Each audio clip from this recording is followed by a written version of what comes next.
Hello rail बंधुओं, नमस्कार। मैं सुरेश त्रिपाठी। आज एक नए विषय पर आप सबसे मुखातिब हूँ और ये विषय रिलेट करता है मंत्री जी से। हम लगातार चीज़ों को बताते रहे हैं, या कहना चाहिए as a media person expose करते रहे हैं। कुछ चीज़ों पर ध्यान अवश्य दिया गया, सरकार ने भी, पीएमओ ने भी ध्यान दिया। कई महत्वपूर्ण डिसीजन हुए, जैसे यूनिफाइड सर्विस को रिस्टोर किया गया। ये बहुत बड़ा डिसीजन था सरकार का। सारी मीडिया ने इसे यू टर्न बताया, मगर मैं इसे यू टर्न नहीं कहता हूँ। ये सरकार का सही फैसला था। हालांकि इससे बहुत नुकसान हो चुका है, उसकी भरपाई अगले 10, 12, 20 साल में हो पाएगी, वो एक अलग बात है। मगर जो चीज़ें हो रही हैं, हुई हैं, जो बताई गई हैं, सामने बैठ कर के भी एक्सप्लेन की गई हैं, उन पर आज तक ध्यान नहीं दिया मंत्री जी ने। ये दुखद है, सिस्टम के लिए भी और व्यवस्था के लिए भी, समाज के लिए भी।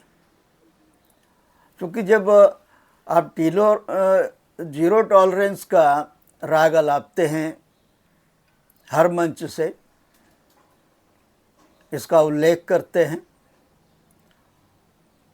मगर वास्तव में जो आपके नीचे हो रहा है और आपके संज्ञान में लाने के बावजूद, पब्लिक फोरम में आने के बावजूद उस पर अगर आप संज्ञान नहीं लेते हैं, तो इस बारे में आखिर क्या राय बनाई जाए, ये एक बड़ा सवाल है। अब आज का जो विषय है वो है, एक और सुधीर कुमार पैदा हुए हैं और वो भी मंत्री जी के बहुत खास नज़दीकी बताए गए हैं। अब जो हो रहा है, बहुत सारा इनपुट मिला है सोर्सेज से भी, ईमेल के द्वारा भी, सोशल मीडिया के द्वारा भी लोगों ने कंट्रीब्यूट किया है। और जो 10 पॉइंट, 10 इनपुट खास तौर पर क्रिस के संदर्भ में सामने आए हैं, उनके साथ में मैंने पीछे से लेके अब तक का पूरी पृष्ठभूमि को एक्सप्लेन किया है आज के आर्टिकल में। हम उसका लिंक डिस्क्रिप्शन में डालेंगे, आप लोग उसे विस्तार से पढ़ सकते हैं। वीडियो की अपनी लिमिटेशन होती है, उसमें सारी बातें एक्सप्लेन नहीं की जा सकती हैं, उससे लेंथ बढ़ जाती है। तो मेरा आप सबसे अनुरोध है कि चैनल को सबसे ज़्यादा से ज़्यादा सब्सक्राइब करें, लोगों तक पहुंचाएं, अपने कमेंट करें और अपनी भागीदारी सुनिश्चित करें। तो कंटेंट आप डिटेल में डिस्क्रिप्शन में दिए गए लिंक पर पढ़ लें। थोड़े में चीज़ों को मैं समेटने की कोशिश करता हूं और प्रधानमंत्री जी के, रेल मंत्री जी के संज्ञान में लाने की फिर से एक कोशिश करता हूं। आप सब पाठकों को, फॉलोअर्स को याद होगा कि हमने बहुत सारी चीज़ें विगत 2-3 सालों में सामने रखी हैं, रेल प्रशासन के, रेल मंत्री के और सरकार के। उनमें आपको याद होगा कि हमने भी उसी तरह अश्विनी वैष्णव जी ने जब पीयूष गोयल जी को रिप्लेस किया था, हमने भी आप सबकी तरह उनसे बहुत अपेक्षा की थी कि वो चूँकि बहुत हाई क्वालिफाइड हैं, डिफरेंट फील्ड में काम कर चुके हैं, ब्यूरोक्रेट रह चुके हैं, तो वो सिस्टम को समझेंगे और बेहतर सुधार करेंगे। मैं ये नहीं कहता हूँ कि काम नहीं हुआ है, काम हुआ है, काम हो रहा है, बहुत अच्छा काम हो रहा है। और आप फील्ड में जा कर के चीज़ों को बारीकी से देखने और समझने को का प्रयास कर रहे हैं और उपयुक्त निर्देश भी दे रहे हैं, इसमें कोई दो राय नहीं है। फील्ड की जिम्मेदारी तो आप प्रॉपर निभा रहे हैं, मगर सिस्टम को सुधारने की जिम्मेदारी आप नहीं निभा रहे हैं। ये केवल मेरा ही मानना नहीं है, रेल के सभी अधिकारियों का, कर्मचारियों का मानना है और इससे आपको अवश्य अवगत होना चाहिए, जो कि मुझे ऐसा लगता है कि आपको उसकी प्रॉपर फीडबैक नहीं दी जाती है। तथापि बहुत सारे माध्यम हैं, आप खुद इंटेलिजेंट हैं, आईटी के मास्टर हैं, आईबी मिनिस्ट्री होल्ड भी कर रहे हैं साथ में।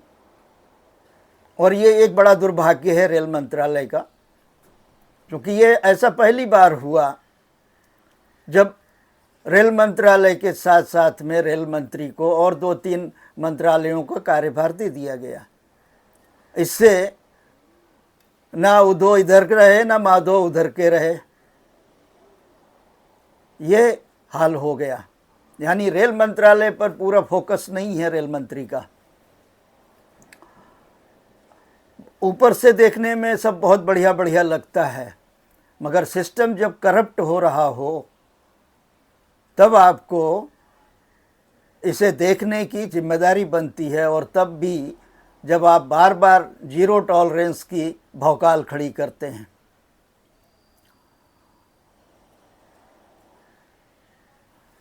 ऐसे मैंने मंत्री जी के एडवाइज़र रहे सुधीर कुमार की तमाम गतिविधियाँ एक्सप्लेन की, सुधीर सेंस को एक्सप्लेन किया पीएम सेंस के सामने, खान मार्केट गैंग को एक्सपोज किया, all India Delhi service aids को एक्सपोज किया, और जो ब्लड सकिंग पैरासाइट्स हैं सिस्टम में, खून चूसने वाले कीड़े मकोड़े टाइप के जो लोग हैं इस सिस्टम में, कमोबेश उनको भी एक्सपोज किया और लगातार कर रहे हैं। ये अलग बात है कि वो कीड़े बिलबिलाते हैं और अलग तरह की छवि बनाने की कोशिश करते हैं, उससे बहुत ज़्यादा फर्क नहीं पड़ा है, न पड़ता है। ये बात उनको भी समझ लेनी चाहिए कि हम किसी के प्रति पूर्वाग्रह से ग्रसित नहीं हैं, ना हमारी किसी के साथ कोई लाग-डाट है, ना किसी के साथ कोई दुश्मनी है, ना किसी के साथ कोई हिस्सेदारी है।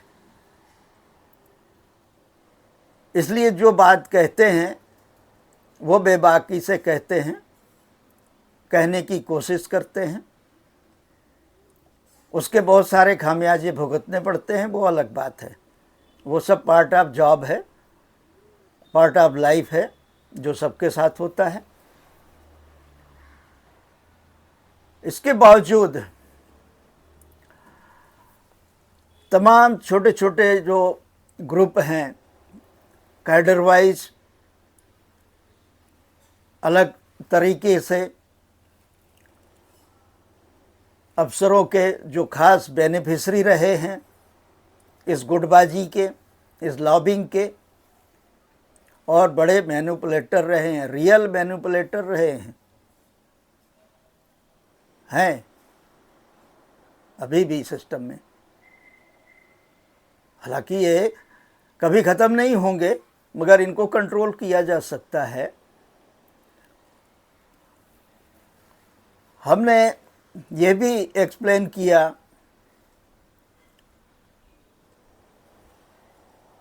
कि पॉलिटिकल लीडरशिप किस तरह से केएमजी, खान मार्केट गैंग और aids, all India Delhi service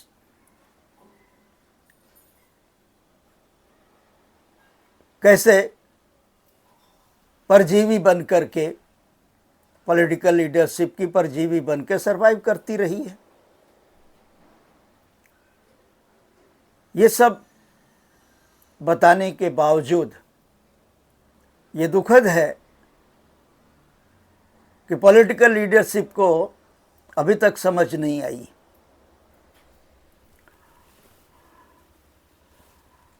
हमने इनकम्पिटेंस और करप्शन को एक्सप्लेन किया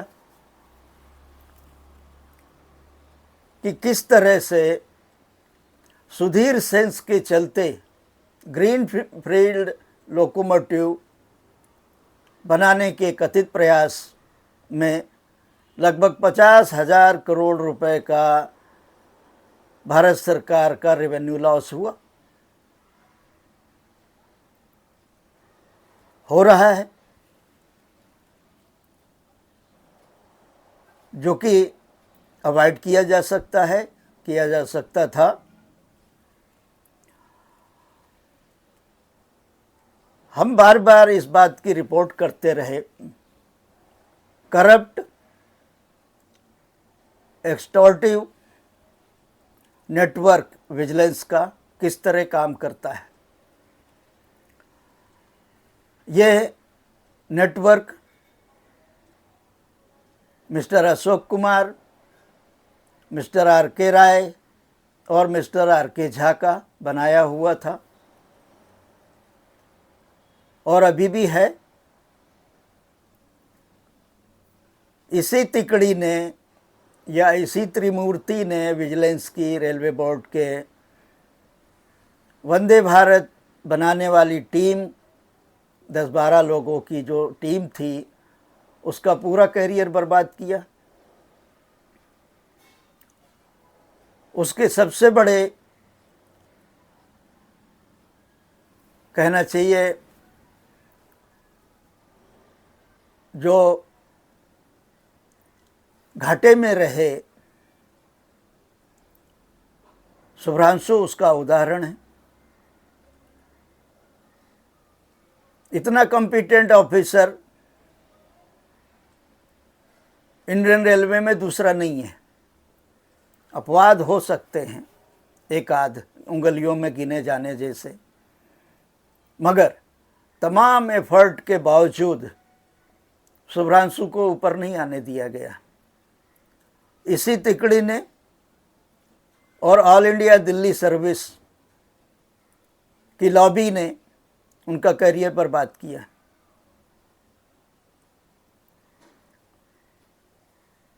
इसके घाटे में कभी अजीत सक्सेना भी रहे थे, कभी संदीप साइलस भी रहे थे, सावलका भी रहे, और भी कई ऐसे अपराइट ऑफिसर हैं जो इस दिल्ली लॉबी के प्रताड़ित रहे।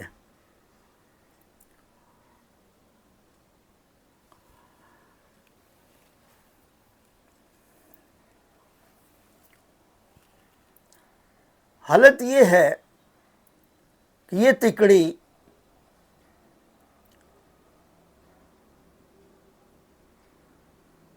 लगातार बेनिफिशरी है।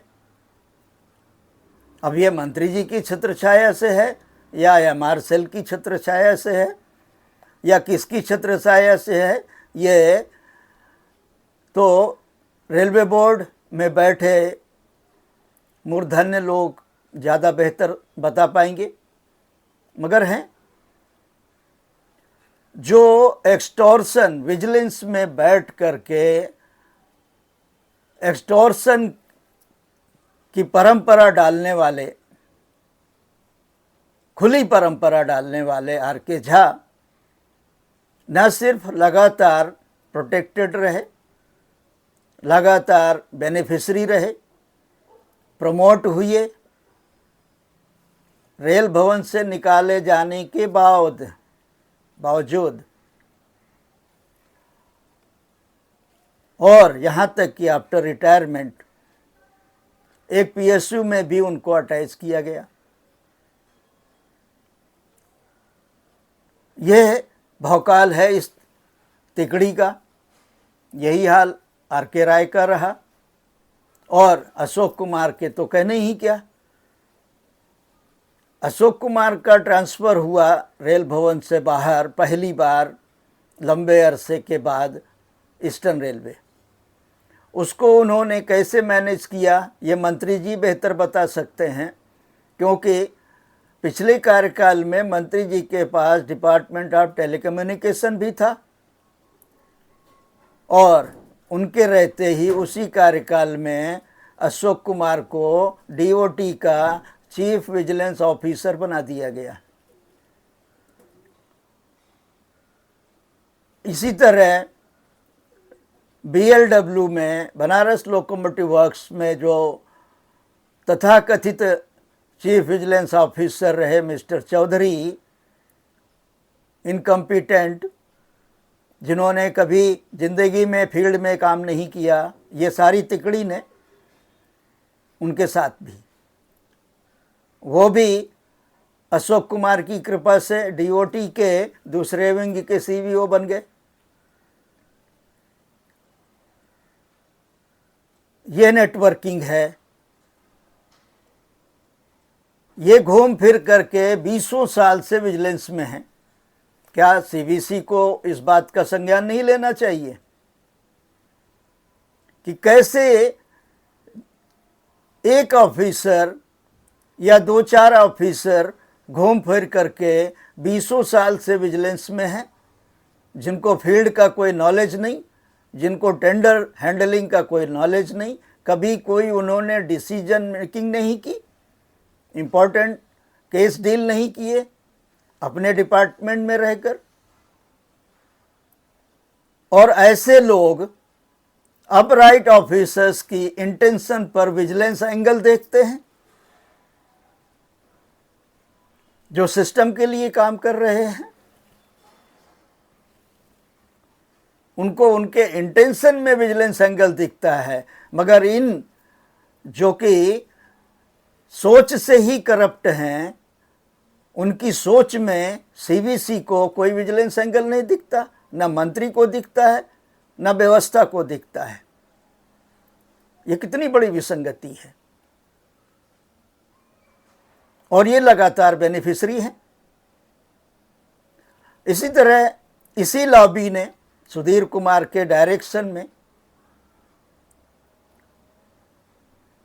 एक ऐसे ऑफिसर को जो एब्सकॉन्डिंग रहा 3-4 साल और एक प्राइवेट फर्म में नौकरी कर रहा था, अचानक सुधीर कुमार के एमआर का एडवाइज़र बनते ही नमूद हो जाता है, प्रकट हो जाता है रेल भवन में, और सुधीर कुमार महाशय उसको सीधे उठा करके आरडीएसओ का चीफ विजिलेंस ऑफिसर बना देते हैं। ये बात हमने जब एक्सपोज की, मंत्री को भी सामने से बैठकर बताया, तब अपनी नाक बचाने के लिए सिस्टम ने या सुधीर कुमार ने या रेलवे बोर्ड ने उससे एक लिखित रिक्वेस्ट ले लिया कि हमको यहाँ से शिफ्ट कर दिया जाए, हम कहीं और जाना चाहते हैं। जैसे कि बहुत कॉम्पिटेंट थे इसलिए कहीं और जाना चाहते थे। खैर, फेस सेविंग के लिए ये किया गया और उनको उठा के आरडीएसओ से बाहर किया गया और बाद में उन्हें सेफली वीआरएस दे करके सिस्टम से बाहर कर दिया गया, क्योंकि वो बहुत बड़े कलंक साबित हो सकते थे मंत्री के लिए, रेल भवन के लिए, रेल सिस्टम के लिए और सरकार के लिए भी। तो इसके लिए ऐसा किया गया। मगर वहीं गणेश और भारती आज भी सुखरूप रेल के साथ धंधा कर रहे हैं, रेल की चेयर पर बैठ करके। ये दोनों डायरेक्ट ऑफिसर हैं। मंत्री जी को सामने से इसे एक्सप्लेन किया गया। हमने सारे सबूतों के साथ में इस मैटर को 2-3 पार्ट में पब्लिश किया, मंत्री जी के सामने रखा सारी बात। बाद में बताया गया कि ये मैटर सीबीआई को सौंप दिया गया। क्यों भाई, आपकी विजिलेंस नहीं थी जो सो कॉल्ड बड़ी कॉम्पिटेंट थी, बहुतों के कैरियर बर्बाद किए, उसको क्यों नहीं सौंपा आपने? और इस बात को भी 2 साल हो रहे हैं, लगभग 2-2.5 साल। सीबीआई अब तक क्या कर रही है इस मामले में? तो ये फर्जी भौकाल क्यों बनाया जा रहा है? हम जानते हैं कि आप प्रोटेक्ट कर रहे हैं उन्हें, लोग जानते हैं आप प्रोटेक्ट कर रहे हैं उन्हें। तो फिर उनके प्रोटेक्शन या उनको प्रोटेक्शन देने का आपको क्या फ़ायदा हो रहा है, ये भी बता दिया जाए। अन्यथा की गई कार्रवाई सामने दिखनी चाहिए। जैसे एक्स सीवी आरडीएसओ के साथ किया गया, उनके साथ क्यों नहीं किया गया? सब कुछ प्रमाणित है, सब कुछ पब्लिक फोरम में है। जो हमने निकाल लिया मगर आप नहीं निकाल रहे हैं, क्यों? कारण क्या है? ऐसे कितने मामले हैं हम लंबे समय से गिनाते आ रहे हैं और आगे भी गिनाएंगे। अब इसी तरह मिस्टर सत्य कुमार, जीवीएल सत्य कुमार, जो एमडी हैं क्रिस के आज की तारीख में, वो सुधीर कुमार के नए अवतार में अवतरित हुए हैं। ये सब जानते हैं, सब कहते हैं कि उनका मंत्री जी के साथ बहुत नज़दीकी है और वो मंत्री जी के नाम पर वही सब कुछ कर रहे हैं जो सुधीर कुमार कभी किया करते थे।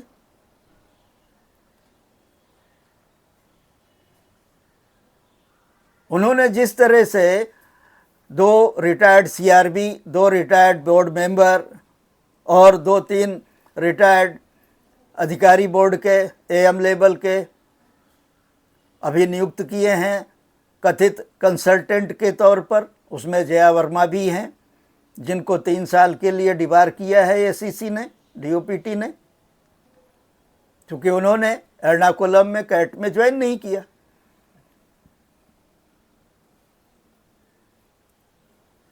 वो तो 6 महीने का एक्सटेंशन भी ले लेती